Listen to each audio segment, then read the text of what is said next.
மக்களவை நாடாளுமன்றத்தில் ராகுல் காந்தி பேசி வருகிறார். அந்த காட்சிகளை பார்க்கலாம்.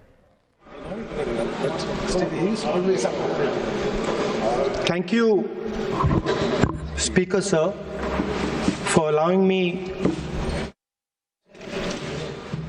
Shivji's concept of ahimsa, the fact that the trishul is placed behind the back and is not held in the hand. I spoke about சிவபெருமானின் அஹிம்சை தத்துவம் பற்றி பேசினேன். சிவபெருமானின் சூலம் பின்னால் இருக்கிறது, கையிலே இல்லை என்பதை பற்றி குறிப்பிட்டிருந்தேன். Propose the idea of non-violence and can be encapsulated in the phrase daro mat darao mat. நாடு முழுவதும் அகிம்சை பற்றிய கொள்கைகளை ஒருவரையே சொல்வதாக இருந்தால் பயமுறுத்தாதே, பயப்படாதே என்பது மூலம் சொல்லலாம். Transmits this notion of ahimsa and affection and fearlessness to everybody else. Speaker, as I said in my speech, there is an atmosphere of fear. Dar ka mahol hai Hindustan mein, and that fear has pervaded every aspect of our country. நாட்டில் ஒரு பயம் தரக்கூடிய சூழ்நிலை நிலவுகிறது. ஆளும் கட்சி உள்ள உறுப்பினர்கள் புன்னகைக்கிறார்கள், ஆனால் அதற்கு பின்னாலும் பயம் இருக்கிறது. If the defense minister decides he wants to be prime minister, there is a big problem. There is fear. So this fear has been spread throughout the country, and the question I was asking myself was, Bharatiya Janata பார்ட்டியில் ஒரே ஒருவர் தான் பிரதமராக முடியும். Why is it that my friends பாதுகாப்புத்துறை அமைச்சர் பிரதமராக விரும்பினால் அதில் சிக்கல் இருக்கிறது. The farmers of India are terrified, workers, youngsters. அமைச்சர்கள் பயப்படுகிறார்கள், விவசாயிகள் பயப்படுகிறார்கள், தொழிலாளிகள் பயப்படுகிறார்கள். इसके बारे में मैंने सोचा, काफी सोचा, और एक जवाब मैं प्रपोज करता हूं आज. स्पीकर सर, हजारों साल पहले हरियाणा में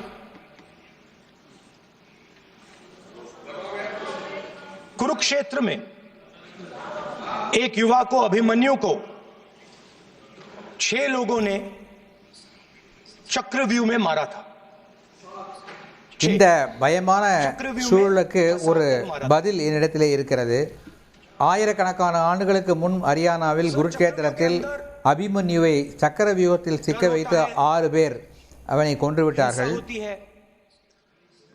और अभिमन्यु को चक्रव्यूह में फंसाकर, ट्रैप कर 6 लोगों ने मारा. मैंने चक्रव्यूह के बारे में थोड़ी रिसर्च की और पता लगा कि चक्रव्यूह का एक दूसरा नाम होता है पद्मव्यूह, मतलब लोटस फॉर्मेशन. तो जो चक्रव्यूह होता है स्पीकर सर, वो लोटस के शेप में சக்கரவியூகத்தில் அபிமன்யு இறந்தது. சக்கரவியூகம் பற்றி நம்முடைய 21वीं सदी में सर एक இலக்கியங்களை நான் ஆராய்ச்சி செய்தேன். அதிலே சக்கரவியூகத்திற்கு பத்ம வியூகம், அதாவது தாமரை, प्रधानमंत्री जी अपनी छाती पर लगा के चलते हैं. இந்த தாமரை சின்னத்தை பிரதமர் தன்னுடைய நெஞ்சிலே அணிந்து கொண்டு செல்கிறார். हिंदुस्तान के साथ किया गया है, हिंदुस्तान के युवाओं के साथ, हिंदुस्तान के किसानों के साथ. அன்றைய காலத்தில் சக்கரவியூகத்தில் எப்படி அபிமன்யுவை மாட்டிவிட்டார்களோ அதே போல இந்தியாவையும் மாட்டிவிட்டிருக்கிறார்கள். இளைஞர்கள், பெண்கள், விவசாயிகள் அனைவரும் இந்த சக்கரவியூகத்தில் மாட்டிக்கொண்டிருக்கிறார்கள். अश्वत्थामा और शकुनी. अभिमन्युவை கொன்றவர்கள் யார்? चक्रव्यूह के बीच में 6 लोग हैं सर. चक्रव्यूह के बिल्कुल सेंटर में, चक्रव्यूह में हजारों लोग होते हैं सर, मगर उसके बिल्कुल सेंटर में 6 लोग कंट्रोल करते हैं. तो जैसे उस टाइम 6 लोग कंट्रोल करते थे, वैसे आज भी 6 लोग कंट्रोल कर रहे हैं. சகுனி கர்ணன் கிருதவர்மா துரியோதனன் போன்றவர்கள் अजीत दोवल जी, अंबानी और अदानी जी प्लीज कंट्रोल कर रहे हैं। प्लीज एक मिनट प्लीज नहीं सर बोलने दीजिए। हाँ आप बैठिए माननीय सदस्य, आप संवैधानिक पद पर हैं। आपके कई माननीय सदस्यों ने यहाँ पर मुझे लिख कर दिया है कि जो माननीय सदस्य का सदस्य नहीं है उसका नाम नहीं लें। आपने लिख के दिया है। नो, आपने क्या आप उसकी पालना करना चाहते हो? स्पीकर सर गलत। मैं இங்கேயும் அதே போல அமித்ஷா மோகன் பகவத்ஜி போன்று 6 நபர்கள் சக்கர வியூகத்தில் இருக்கிறார்கள். एक मिनट मैं प्रतिपक्ष के नेता से ये तो अपेक्षा करूंगा सही कि वो चयन नहीं करें, पर मैं अपेक्षा करता हूं। नहीं सर, मैं अगर आप चाहते हैं सर, मैं एनएसए का और अदानी और अंबानी का नाम इस लिस्ट से निकाल देता हूं। फिर माननीय सदस्य आप अगर आप चाहते हैं सर। प्लीज, मैं नहीं चाहता। सदन के नियम प्रक्रियाओं से सदन चलता नहीं है। सर, अगर आप कहते हैं मैं निकाल देता हूं। नो मैं 3 ही नाम यूज करूंगा। नहीं माननीय सदस्य, नहीं कहा। और आप वीडियो करो।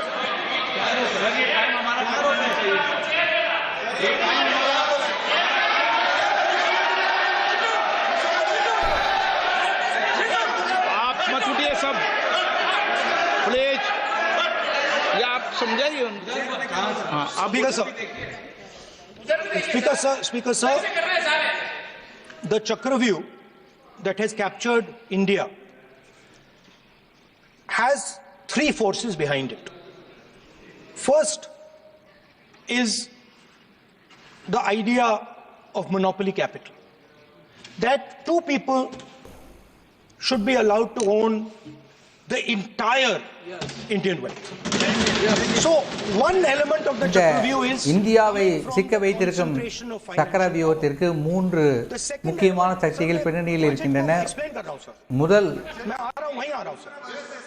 So முதல் சக்தி என்னவென்றால் இந்தியாவை ஒரு முதலீடு second element is the institutions, முதலாளிகளின் கையில் CBI, சிக்க வைப்பது. ED, அதுவும் குறிப்பாக 2 முதலாளிகள் கையில் இந்தியாவின் அனைத்து வளங்களும் போய் சேரும் வகையிலே இருப்பது. because these 3 together are at the heart of the Chakravyuh, and they have devastated this country.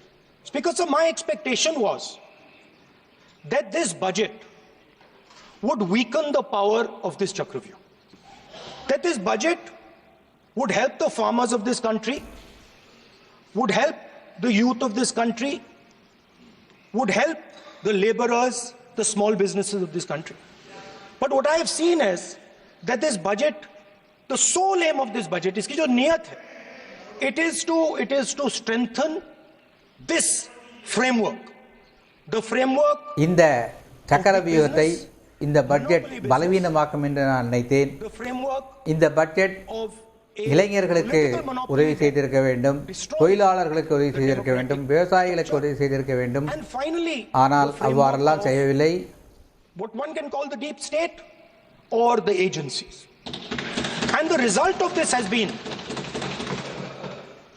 the first पहला काम इस चक्रव्यूह ने क्या किया, जो हिंदुस्तान को रोजगार देते हैं, स्मॉल एंड मीडियम बिजनेसेस हैं, जो करोड़ों युवाओं को रोजगार देते थे, उन पर इस चक्रव्यूह ने आक्रमण किया.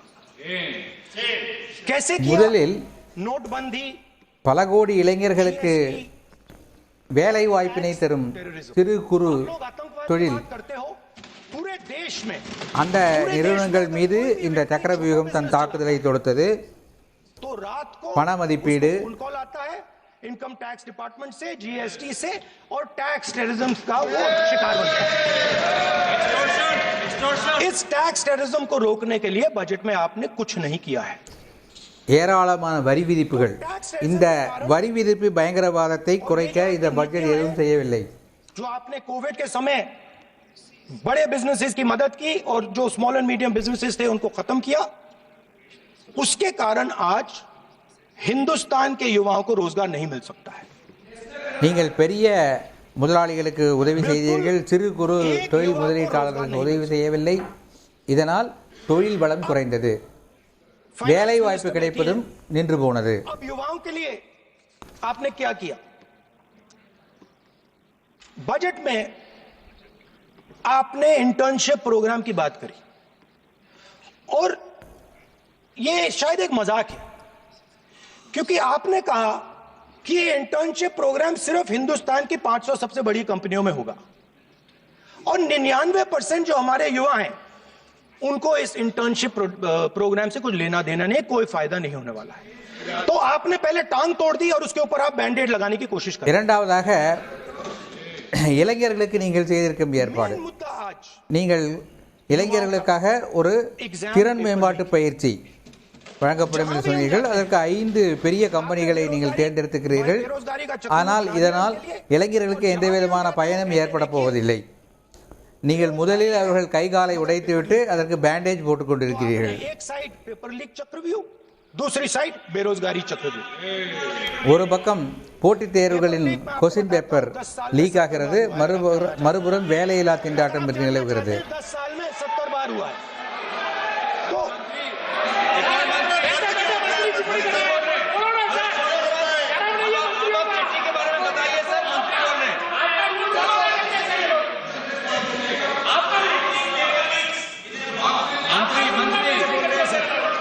तो सर तो पेपर लीक के बारे में फाइनेंस मिनिस्टर ने बजट में एक शब्द नहीं कहा है.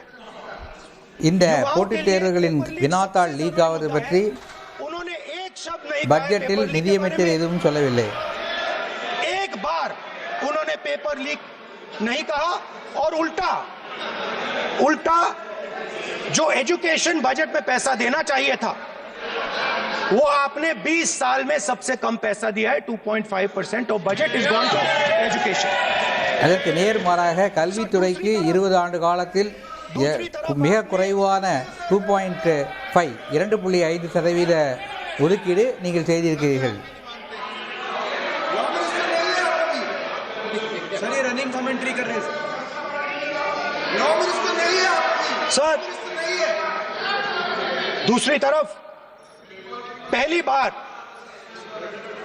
सेना के जवानों को आपने अग्निवीर के चक्रव्यूह में फंसाया. सही बात. इस बजट में अग्निवीरों के पेंशन के लिए 1 रुपया नहीं है. आप अपने आप को देशभक्त कहते हो, मगर जब अग्निवीरों की मदद करने की बात आती है, जवानों को पैसा देने की நாட்டின் இளைஞர்களை ராணுவத்தில் நீங்கள் அக்னிவீர் என்ற சக்கரவியூகத்தில் மாற்றிவிட்டிருக்கிறீர்கள். இந்த பட்ஜெட்டில் அக்னிவீரருடைய பென்ஷனுக்காக 1 பைசா கூட ஒதுக்கப்படவில்லை. अग्निवीर के चक्रव्यूह में फंसाया. उसके बाद सर जो अन्नदाता हैं वो चक्रव्यूह से निकलने के लिए, आपके चक्रव्यूह से निकलने के लिए जो आपने बनाया 3 काले कानून, जमीन अधिग्रहण बिल को आपने कमजोर किया, उनको आप सही दाम नहीं देते हो. इस चक्रव्यूह से निकलने के लिए उन्होंने आपसे सिर्फ एक चीज मांगी है. 2 चीजें नहीं मांगी है, सिर्फ एक चीज मांगी है. उन्होंने कहा है कि हमें लीगल गारंटीड एमएसपी दे दें. आपने उनको बॉर्डर पे बंद कर दिया, रोक दिया. आज तक रोड बंद है. आप उनसे बात करने को तैयार नहीं है. वो यहां आए, मुझसे मिलने आए, आप उनको अंदर नहीं आने दे रहे. माननीय सदस्य, आप सदन में असत्य नहीं कहे. आप वो आप एक मिनट. हाँ चलिए चलो.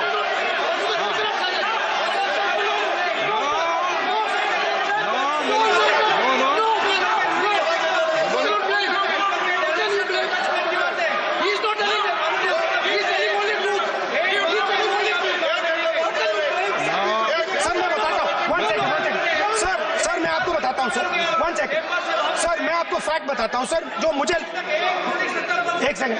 हाँ बता. मैं आपको फैक्ट बताता हूं, फिर आप मुझे करेक्ट कर दीजिए. स्पीकर सर, फार्मर्स का डेलीगेशन नहीं सर, मैं आपको फैक्ट बताता हूं. पर आपके माननीय सदस्यों को कह दें वो सदन पर आरोप नहीं लगा. रिपोर्ट से बोलता हूं मैं, बिना रिपोर्ट के नहीं बोलता हूं. बोलिए उनको बोलने दीजिए.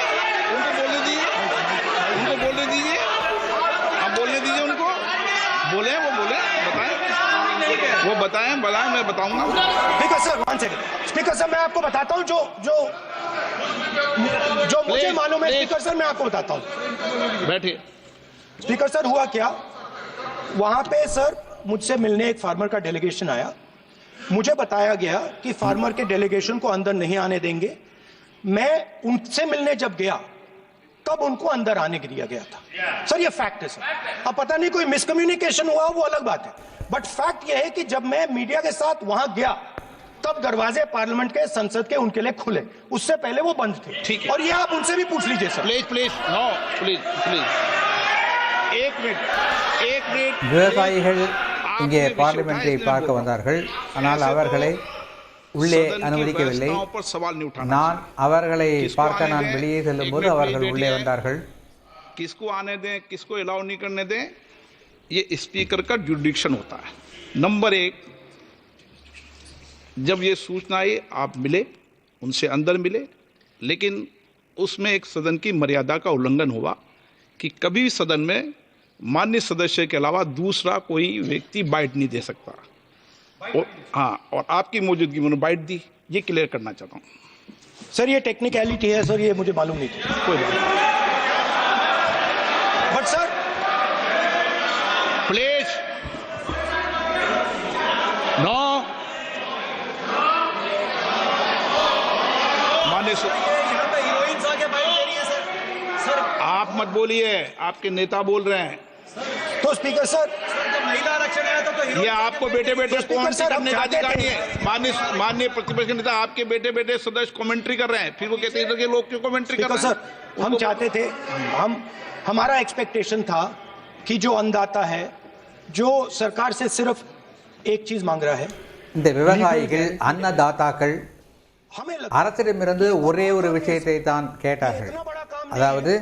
हमें लगता था कि अगर மினிமம் சப்போர்ட் பிரைஸ் என்கின்ற எம்எஸ்பி इस அதை बजट में சட்டப்படி வழங்குங்கள் என்று கேட்டார்கள். ஆனால் அதை கொடுக்காமல் कर देती, அவர்களை हमारे किसान சக்கர வியூகத்தில் மாட்டிவிட்டார்கள். ஒரு வருடமாக டெல்லிக்கு உள்ளே வருகின்ற அந்த சாலை அவர்களுடைய மறியலால் மூடப்பட்டு கிடக்கிறது.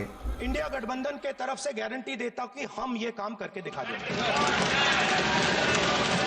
जो आपने अपने बजट में नहीं किया, वो मैं हिंदुस्तान के सब किसानों से कहना चाहता हूं, गारंटीड लीगल एमएसपी हम इस सदन में पास करके आपको देंगे।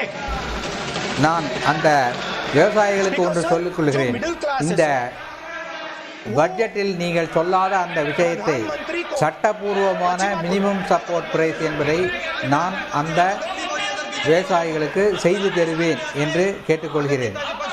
आप बैठे बैठे टिप्पणी आप मत करो, आप करोगे तो वो भी करेंगे। आप मत करो, मैं सब साइलेंट करो। प्लीज फिर टिप्पणी कर रहे हो आप, प्लीज माननीय सर मिडिल क्लास जो है वो शायद इस बजट से पहले प्रधानमंत्री को सपोर्ट करता था। जब प्रधानमंत्री ने कोविड के समय उनसे थाली बजवाई थी तो उन्होंने दबाकर थाली बजाई, धड़ धड़ धड़ धड़ धड़ थाली बजा बजाई। हमें अजीब लगा, मगर प्रधानमंत्री ने मिडिल क्लास को ऑर्डर दिया तो मिडिल क्लास ने थाली बजाई। उसके बाद प्रधानमंत्री ने उसी मिडिल क्लास से कहा मोबाइल फोन की लाइट जलाओ, और मोबाइल फोन की लाइट जली। मिडिल क्लास ने, पूरे हिंदुस्तान में मिडिल क्लास ने मोबाइल फोन की लाइट जला दी। अब इस बजट में आपने उसी मिडिल क्लास के एक छुरा पीठ में मारा, दूसरा छुरा छाती में। நடுத்தர வர்க்க மக்கள் இந்த பிரதமரை மிகவும் ஆதரிப்பவர்கள். அவர் கொரோனா காலத்தில் அவர்களை கைத்தட்டுங்கள் என்று சொன்னபோது அவர்கள் கைத்தட்டினார்கள். மொபைல் போனில் டார்ச் லைட் அடித்து காமியுங்கள் என்று போன்ற அவர்கள் और शॉर्ट टर्म को 15 से 20% छुरी मारी। दुख की बात है, அவர்களுக்கு நீங்கள் முதுகிலே ஒரு கத்தியும் நெஞ்சிலே ஒரு கத்தியும் சொருகி இருக்கிறீர்கள். हिडन बेनिफिट है। मिडिल क्लास अब आपको छोड़ने जा रही है और इस साइड आ रही है। तो मेरा कहना है, जहां भी आपको मौका मिलता है आप चक्रव्यूह बना देते हो। உங்களுக்கு எங்கெல்லாம் வாய்ப்பு கிடைக்கிறதோ அங்கெல்லாம் நீங்கள் ஒரு சக்கர வியூகத்தை உருவாக்கி விடுகிறீர்கள். அந்த हमारे டக்கரை बजट வீட்டை में உடைக்கின்ற வேலையை किसान का कर्जा நாங்கள் माफ हुआ, चक्रव्यूह செய்கிறீர்கள். तोड़ा, मनरेगा हुआ, चक्रव्यूह तोड़ा।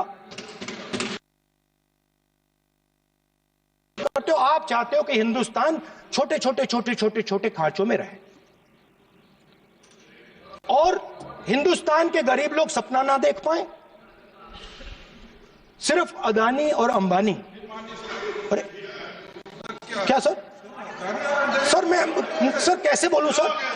माननीय सदस्य एक मिनट एक मिनट सर सर एक मिनट माननीय सदस्यगण, आपके एक मिनट, आपके उपनेता मुझे लिखित में पत्र देके गए हैं कि कोई भी माननीय सदस्य जो इस सदन का सदस्य नहीं उसके बारे में टिप्पणी ना करें।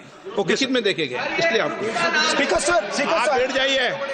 स्पीकर सर, तो अगर सर मैं आपसे सवाल पूछना चाहता हूं। मेरे से सवाल मत नहीं पूछ सकते आप। Sorry sir. सर तो सर मैं फिर मैं सर 3 और 4 कह देता हूं उनको। 3 और 4 ठीक है सर? अब नाम नहीं ले सकता तो कुछ तो कहना पड़ेगा सर। 3 और 4 कह देता हूं, कोई और नंबर आपके देना। माननीय सदस्य को बता दें क्यों लिख के चिट्ठी गए मुझे। सर, हरियाणा के पूर्व मुख्यमंत्री पर जब इस प्रकार के आक्रमण करते हैं, हरियाणा के पूर्व मुख्यमंत्री के संदर्भ पर हमको आपने चिट्ठी भेजी। एक पूर्व मुख्यमंत्री को आप 2 उद्योगपति से जोड़ना चाहते हैं, एक किसान नेता जो हरियाणा के, आज उन पर जब आपको अलाउ किया है क्या? उद्योगपति के साथ जोड़ना चाहते हैं, ये है सदन की मर्यादा। आप हरियाणा के आप ये चिट्ठी मुझे लिख के गए हैं, उसकी मर्यादा का ये आपको बोलने नहीं दे रहे, ये आपको बोलने दे रहे। आपसे मेरी ये अपेक्षा है आपसे। आप सदन, एक मिनट प्लीज, आप सदन के नेता, सदन के आप प्रतिपक्ष के नेता हैं। ये सदन की अपेक्षा रहती है कि हम सदन का डेकोरम, डिसिप्लिन और उसको बढ़ा के रखें। स्पीकर सर, इसलिए आप जो विषय रखें वो नियम प्रक्रिया में रखें। स्पीकर सर मगर मैं ये कैसे कहूं, इन लोगों के इनका इंडिकेशन कैसे दूं मैं सर? आप मुझे बता दीजिए सर, कोई दूसरा तरीका हो सर, नाम नहीं लेने हो तो कोई और तरीका दे दीजिए सर। अच्छा एक मिनट,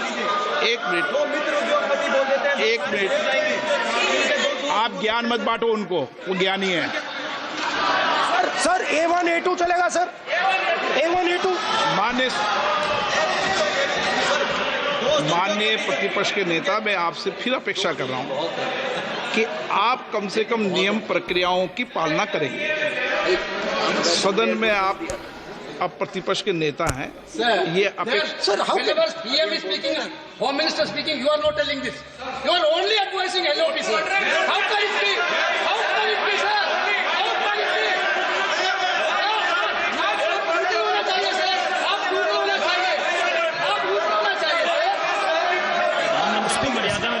तोड़ो उसके आगे पीछे वाला। स्पीकर सर, मैं तो सबसे ही ये अपेक्षा, आप बैठ जाइए। आप किसने कहा? प्लीज बैठिए। पॉइंट ऑफ ऑर्डर जानते हो? पॉइंट ऑफ ऑर्डर क्या होता है? प्लीज बैठो। तुम्हारे नेता बोल रहे हैं point of order, please.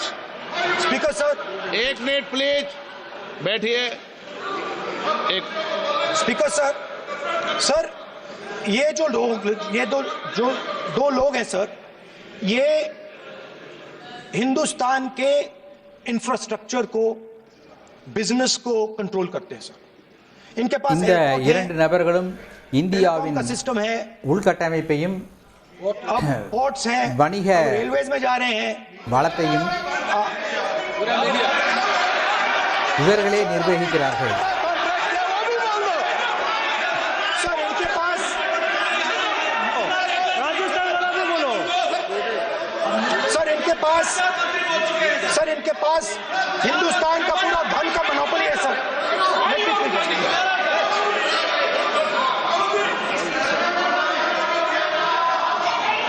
Sir इनके पास हिंदुस्तान के धन की मोनोपोली है। तो सर मैं समझ नहीं पा रहा हूं इनके बारे में मैं इंडिकेट कैसे करूं?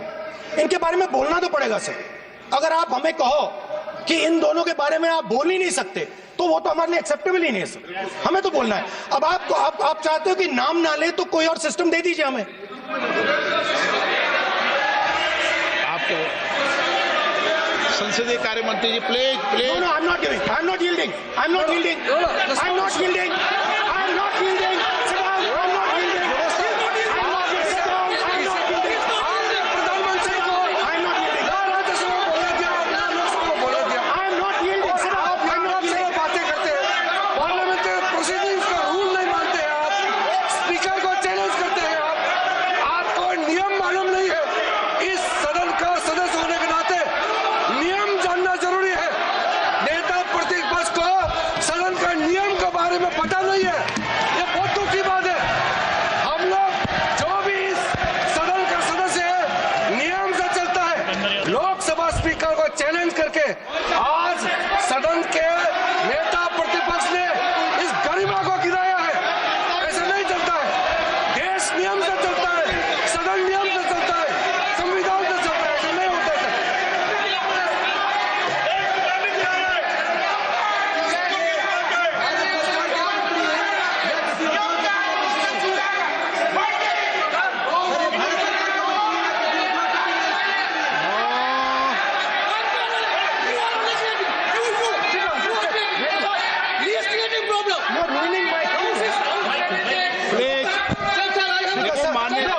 माननीय प्रतिपक्ष के नेता आपके सदस्य आपको नहीं बोलने देना चाहते, Speaker, सबसे ज्यादा डिस्टर्बेंस वो कर रहे हैं। बैठ Sir, I understand, sir. बैठ के टिप्पणी कर रहे हैं। Sir, मैं एक समझता हूं। मिनट, वो बैठ कर टिप्पणी कर रहे हैं, कोई सदस्य खड़ा है, यही आपको डिस्टर्बेंस कर रहे हैं सबसे ज्यादा। Speaker, sir.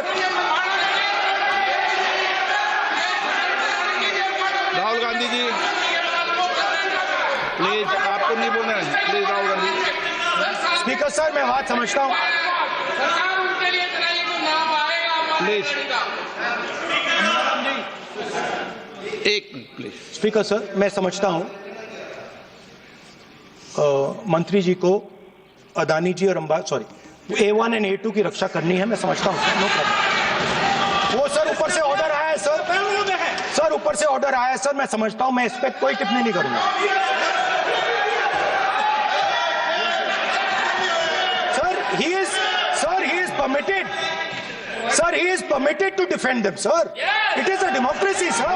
He can defend them. We allow him to defend them, sir. ऐसा होता है क्या? A1 and A2, sir. Please, आपके Happily, सदस्य sir. मान्य आपके सदस्य आज बैठे बैठे बहुत टिप्पणी कर रहे हैं और उठ रहे हैं। सबसे ज्यादा आप उठ रहे हैं, सबसे ज्यादा टिप्पणी आप कर रहे हैं। कोई नियोजित तरीके से आए हैं क्या आप? नो मान्य। So we are happy, sir. If the minister is protecting A1 and A2, sir, it helps us only, sir. No problem. We like it, sir. Please do it again, sir. Please do it again. Sir, I give you the space. मैं तो एक व्यवस्था का बात करना था, फिर शुरू हो गया। संसदीय कार्य मंत्री जी, व्यवस्था तय की। मैं सिर्फ जो परिस्थिति बने उसमें कहने के लिए मैं खड़ा हुआ। उन्होंने बोला मैं यील्ड नहीं किया। ये नियम होता है। अगर समय हम मांगते हैं तो यील्ड करना, एक मिनट, वो यील्ड करना एक परंपरा है। No, there's no परंपरा। You don't yield. The Prime Minister does not yield. मैंने व्यवस्था तहत सर उन्होंने व्यवस्था का प्रश्न उठाया। सर एक राहुल जी, एक मिनट। स्पीकर सर, मैं स्पीकर का परमिशन से खड़ा हुआ था। बिल्कुल सही बोला। आपने कहा मैंने yield नहीं किया। मैंने जबरदस्ती नहीं बोला। आप बोल रहे हो। मैं स्पीकर साहब से परमिशन लिया। आप बोल रहे हो। स्पीकर साहब ने मेरा नाम लिया। बोल रहे हो। आपने यील्ड नहीं किया, तभी मुझे लगा कि मुझे कहना चाहिए कि आप प्रधानमंत्री जी को पूरा भाषण तक आपने डिस्टर्ब किया, बोलने नहीं दिया। आज हम आपको यील्ड मांग रहे हैं, 10 सेकंड टाइम आप बोल रहे हैं कि हम यील्ड नहीं करेंगे। ये कौन सा परंपरा है? मैं जबरदस्ती नहीं बोल रहा हूँ, मैं तो नियम के तहत बोल रहा हूँ और स्पीकर का परमिशन से खड़ा हुआ हूँ। ये एक परंपरा होता है, एक दूसरे का इज्जत देना होता है, इतना तो कर्टसी होना होता है। Rahul ji, sir, I will respond to that, sir. Sir, if when we raise our hand and ask for the Prime Minister and the ministers to yield, they yield, we will yield every time. Yes. The moment you yield, I guarantee you we will yield. பிரதமரோ அல்லது பிற அமைச்சர்களோ அவையில் பேசும்போது நாங்கள் கையை உயர்த்தி குறுக்கே நாங்கள் பேச விரும்புகிறோம் என்று சொன்னால் அதற்கு அவர்கள் அனுமதித்தால் நாங்களும் அனுமதிப்போம். அவர்கள் அவ்வாறு அனுமதிக்கவில்லை என்றால் நாங்கள் அனுமதிக்க மாட்டோம்.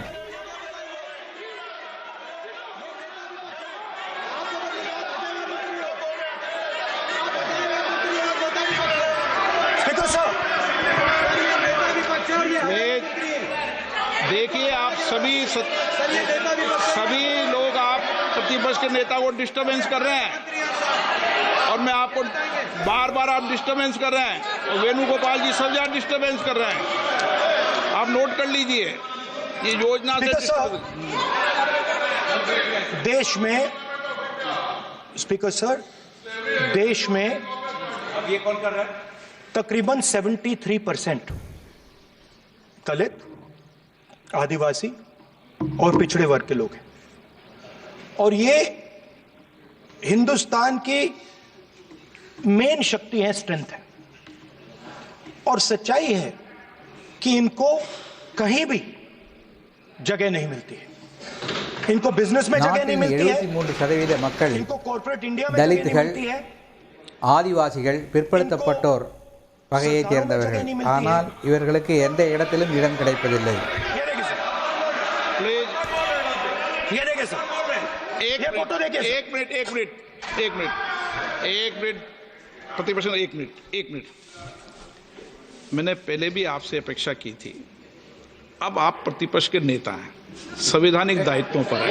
क्या सर? ओके, एक सर मैं फोटो दिखा रहा हूँ. एक फोटो दिखा रहा हूँ. एक मिनट. आपने टीवी ऑफ कर दिया सर. नो टीवी कोई ऑफ नहीं है. वो देखिए सर, ऑफ हो गया. मेरा फोटो दिखा, कोई नहीं होता. सर ऑफ है सर. नो सर दिखाइए सर. एक ऑफ है सर. नो, आप टीवी ऑफ कर लेते हो. प्लीज आप बैठिए, एक बात सुनिए. Okay sir. नहीं आप Apologize, sir. नहीं नो अपोलाइज. मैं आपको अपोलाइज के लिए नहीं कह रहा. आप प्रतिपक्ष के नेता है तो मेरी ये अपेक्षा रहती है कि सर ये देखिए सर, बंद होगी. आप सदन की मर्यादा को रहे. सर जब भी मैं उसको हटाना चाहता हूं मुझे ये करना है सर. वो हटो देखो आगे.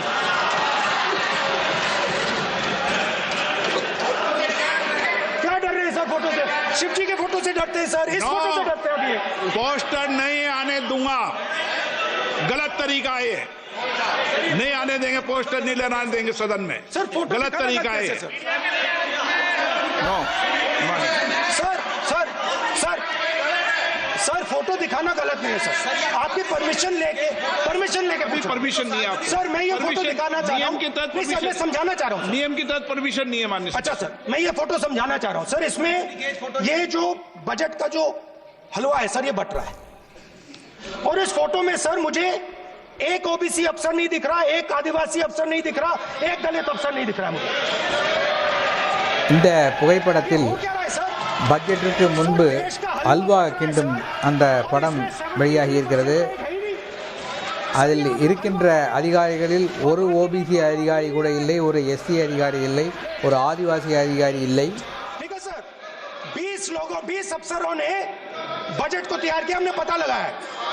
20 अफसर. शांत हो जाइए प्लीज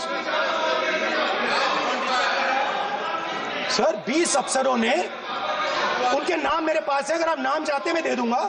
20 अफसरों ने हिंदुस्तान का बजट तैयार किया है. मतलब हिंदुस्तान का जो हलवा है 20 लोगों ने बांटने का काम किया है. अब स्पीकर सर उन 20 लोगों में से 90% लोगों में से सिर्फ 2 हैं, एक माइनॉरिटी और एक ओबीसी. और इस फोटो में एक भी नहीं है. मतलब फोटो में आपने पीछे कर दिया.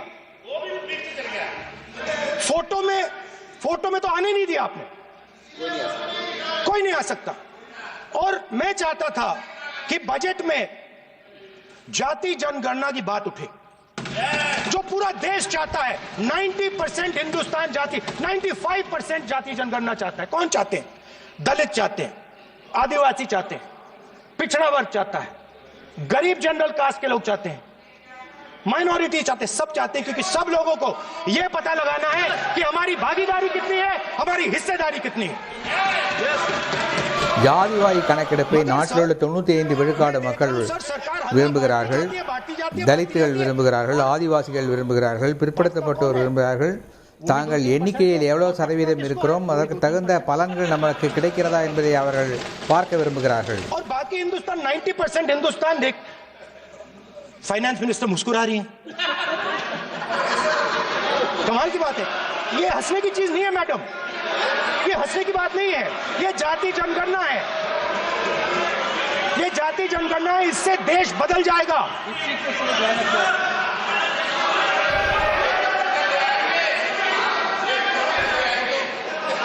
सर आपको सर ये जो कमल सर जो पद्मव्यूह वाले हैं, उसको चक्रव्यूह को पद्मव्यूह भी कहा जाता है. सर जो पद्मव्यूह वाले हैं इनको गलतफहमी है.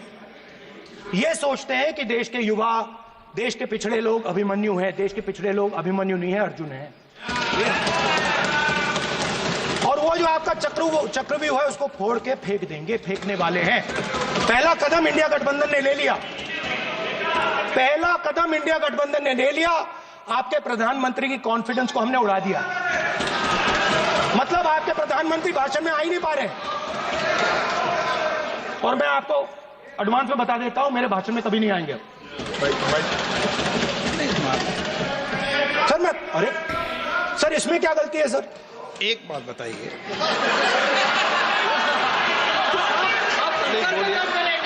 सर तो जो पद्मव्यूह वाले लोग हैं सर, जो कमल இந்த நாட்டில் இளைஞர்கள், उनको விவசாயிகள் हिंदुस्तान का नेचर नहीं समझ आया. போன்றவர்கள் இந்த பத்மவியூகத்தை உடைக்கவிருக்கிறார்கள். हिंसा, नफरत हिंदुस्तान का नेचर नहीं है. चक्रव्यूह हिंदुस्तान का नेचर नहीं है. हिंदुस्तान का नेचर अलग है. हिंदुस्तान के नेचर के बारे में अब मैं आपको இப்போது நான் இங்கே பேசிக் கொண்டிருக்கிறேன், ஆனால் பிரதமர் இந்த அவையிலே இல்லை.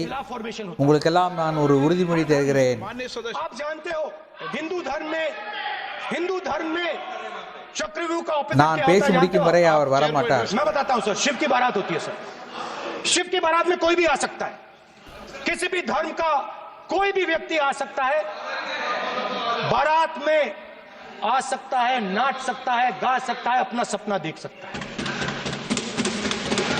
सर गुरु नानक जी, सिखों की बात करी जाए तो सेवा करने से किसी को नहीं रोका जा सकता है.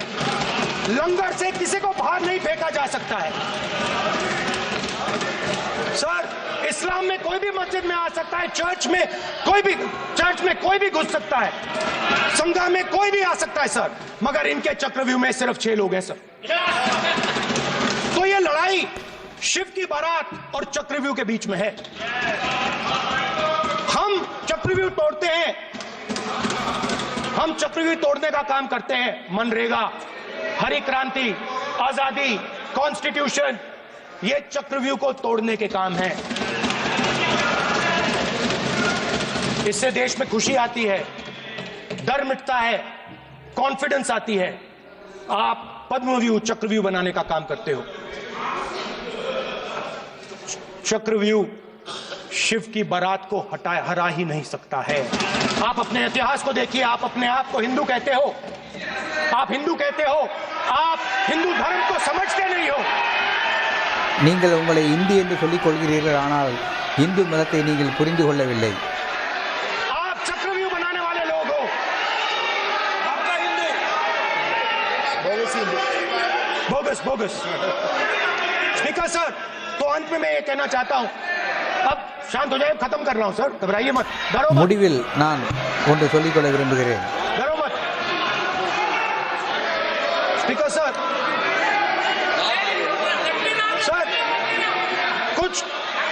कुछ महीने पहले सर मैं जो आपने चक्रव्यूह, स्पीकर सर जो चक्रव्यूह बनाए गए हैं, नहीं कोई अपमान नहीं किया, मैंने कोई अपमान नहीं किया. मैं कर नहीं सकता कभी, जिंदगी भर मरने तक मैं अपमान नहीं कर सकता. क्या बात कर रहे हो आप, क्या बात कर रहे हो सर? तो आपने ये छोटे छोटे चक्रव्यूह बना रखे हैं. मैं इनको समझने की कोशिश करता हूं अपने छोटे से तरीके से. कुछ महीने पहले मैं 6-7 घंटे बढ़ाइयों के साथ काम किया। वहां विश्वकर्मा जी थे, उनसे मैंने एक सवाल पूछा। मैंने उनसे कहा कि आपको किस चीज से दुख होता है, किस चीज से आपको दर्द होता है। उन्होंने मुझे कहा, राहुल बात सुनिए, आपको समझ आ जाएगी, बात सुनिए, समझिए। सर इंटरप्ट कर रहे हैं सर, अब बोलिए, सर देखिए, आप इतना इंटरप्ट करते हो, मैंने बेटे आप तो पूरे भाषण में बेल में आ जाते हो, सवाल करते हो इंटरप्ट करने का। ठीक है सर, तो मैंने विश्वकर्मा जी से पूछा कि आप यहां सालों से बढ़ाई का काम कर रहे हो, आप सालों काम पूरे देश में अगर आप देखोगे मिलेंगे, ढूंढो, आपको अपने घर में नहीं मिलेंगे, पूरे देश में मिलेंगे, ढूंढो जाके। तो मैंने उनसे पूछा, विश्वकर्मा जी आपको दर्द किस बात का होता है, दुख किस बात का होता है। तो उन्होंने कहा, राहुल मैं ये टेबल बना रहा हूं, मगर राहुल जी कहा, राहुल जी अब कहा वो मुझे अच्छा नहीं लगा, मगर कहा सच्चाई है। तो उसने कहा, राहुल जी मुझे दुख इस बात का होता है कि मैं ये टेबल बनाता हूं, मगर जिस शोरूम में ये टेबल रखी जाती है उस शोरूम में मैं अंदर जा ही नहीं सकता। कुछ ही दिन पहले सुल्तानपुर के रास्ते पे मैं एक भाई के साथ, मोची भाई के साथ बैठा, उससे मैंने ये सवाल पूछा, आपको दुख किस बात का होता है। कहता है, राहुल जी मेरा सम्मान सिर्फ मेरे पिता ने किया था और किसी ने नहीं किया। तो मेरा कहना है सर, ये जो आपने चक्रव्यूह बनाया है, इस चक्रव्यूह से करोड़ों लोगों को नुकसान हो रहा है, दर्द पहुंच रहा है, और हम इस चक्रव्यूह को तोड़ने जा रहे हैं। और तोड़ने का सबसे बड़ा तरीका जिससे आप लोग डरते हो, कांपते हो, वो है जाति जनगणना। और जैसे मैंने कहा था कि इंडिया गठबंधन गारंटीड लीगल एमएसपी इस सदन में पास करेगी, இந்த சக்கரவியூகத்தை உடைப்பதற்கான ஒரு வழிதான் ஜாதிய மக்கள் தொகை கணக்கீடு. எப்படி நான் சட்ட ரீதியாக மினிமம் சப்போர்ட் பிரைஸ் வழங்கப்படும் இந்தி கூட்டணியார் என்று சொன்னேனோ அதே போல இந்த ஜாதிவாரி மக்கள் கணக்கெடுப்பும் நடத்தப்படும் என்பதை நான் இங்கே சொல்லிக்கொள்ள விரும்புகிறேன். क्यों बेटे बेटे टिप्पणी कर रहे हो आप? क्यों बेटे बेटे टिप्पणी कर रहे हो? फिर वो टिप्पणी करेंगे। स्पीकर सर, जाति जनगणना से ये जो छोटे छोटे खांचे आपने बनाए हैं, ये जो आपने सिस्टम बनाया है, चक्रव्यूह का सिस्टम बनाया है, ये टूट जाएगा। और इसके लिए हम पूरा दम लगा के, पूरा इंडिया गठबंधन दम लगा के ये काम करेगा। धन्यवाद, जय हिंद।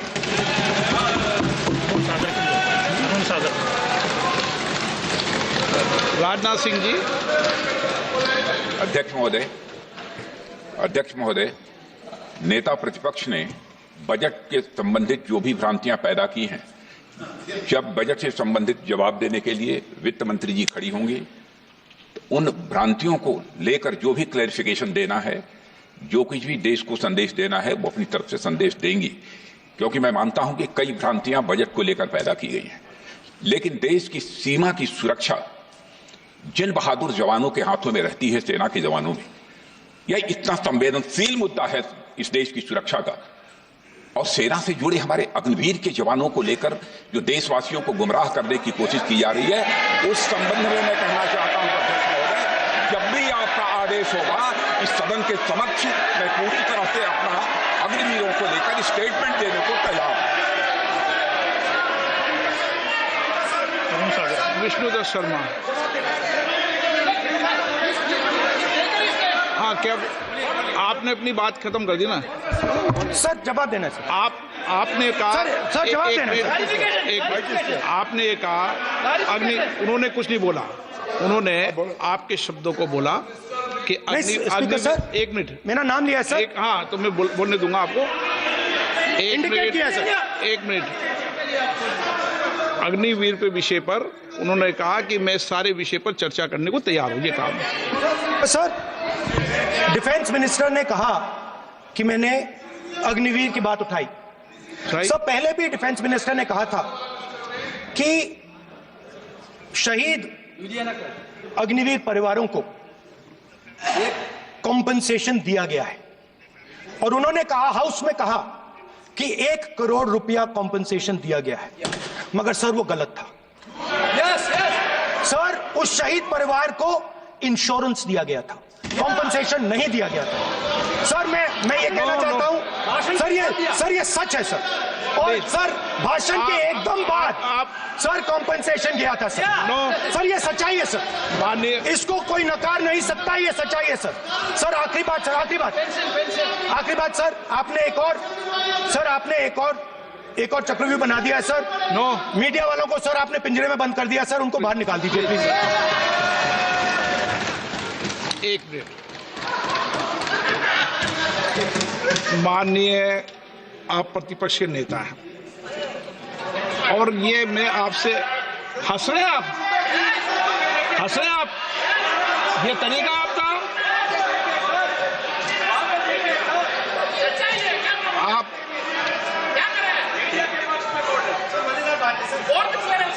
बैठे बैठे टिप्पणी नहीं करें।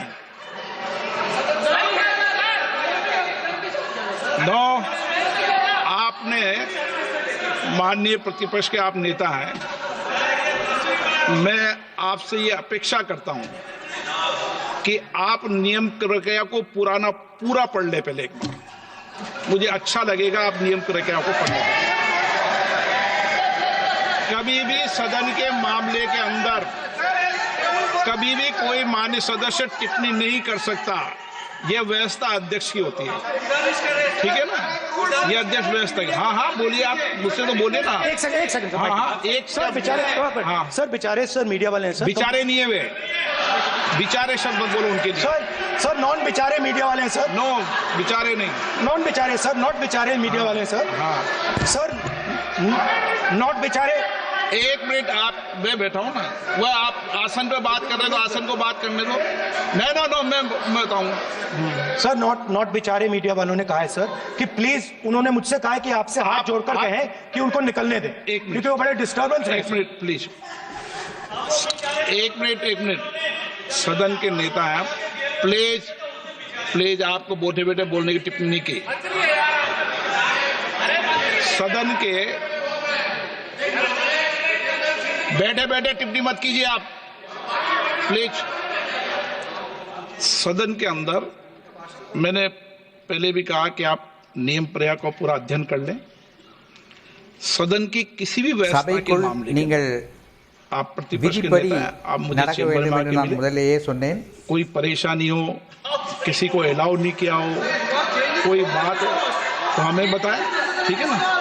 लेकिन सदन की, आप अब बैठ जाइए, सदन के अंदर सदन की व्यवस्थाओं पर प्रश्न नहीं उठाएं, ये आपसे अपेक्षा मेरी, प्लीज। नो, हो गया, ठीक है। विष्णुदत्त शर्मा, आप बैठ जाइए। विष्णुदत्त शर्मा। माननीय अध्यक्ष महोदय, मैं आपका हृदय से आभार करता हूं कि आपने मुझे बजट 2024 के इस सदन में बोलने का अवसर दिया है। आज पूरा देश गौरवान्वित है कि भारत के संसदीय लोकतंत्र में लगातार तीसरी बार भारत के प्रधानमंत्री के तौर पर किसी ने शपथ ली तो भारत के प्रधानमंत्री नरेंद्र मोदी जी ने इस देश के अंदर शपथ ली है। मैं इस सदी के राष्ट्र नायक प्रधानमंत्री नरेंद्र मोदी जी को और हमारी वित्त मंत्री श्रीमती இந்த பட்ஜெட் பற்றி எதிர்க்கட்சியின் பார்வை என்ன என்கின்ற இடத்தில் எதிர்க்கட்சி தலைவர் திரு ராகுல் காந்தி பேசினார். இந்த பட்ஜெட்டில் சாமானியர்களுக்கு கொடுக்கப்பட்டது அல்வா தான் அப்படின்னு புகைப்படத்தை, பட்ஜெட்டுக்கு முந்தைய அல்வா தயாரிக்கும் புகைப்படத்தை அவையிலே காட்ட முற்பட்டார். அதற்கு சபாநாயகர் எதிர்ப்பு தெரிவித்தார். சக்கர வியூகங்களை அமைத்து அதில் நாட்டை சிக்க வைத்திருக்கிறது பாஜக. நீங்கள் ஒவ்வொரு வியூகமாக உருவாக்குவீர்கள், நாங்கள் ஒவ்வொரு வியூகமாக உடைப்போம் என்று அவர் தெரிவித்தார்.